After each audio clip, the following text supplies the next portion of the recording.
最近这段时间是流感、肺炎病毒活跃的时候，也是呼吸道传染病的高发期。从一开始主要在儿童中流行，到现在不少成年人也开始中招了，甚至有时候感染支原体和流感病毒的叠加感染。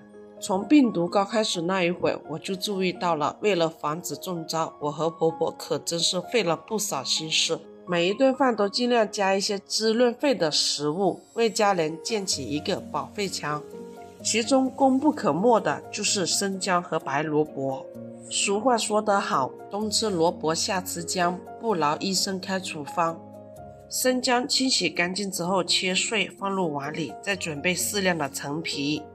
把生姜和陈皮放入砂锅中，加入适量的清水，大火煮开，小火煮15分钟。等待煮的时间，准备一根白萝卜。中医认为白萝卜可以开胃助消化、止咳化痰清热。萝卜和生姜搭在一起是理气护肺的绝配，因为萝卜中含有干扰素诱导剂，可以帮助体内增强抵抗力。接着再准备一个雪梨，雪梨去掉皮，清洗干净。冬天也是雪梨上市的季节，雪梨可以清热化痰。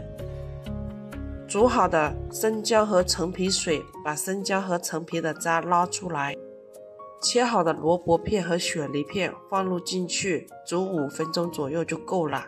时间到了之后，打开盖子，加入适量的冰糖调一下味。非常简单的一款清热止咳化痰汤就做好了，喜欢的朋友不妨试一下。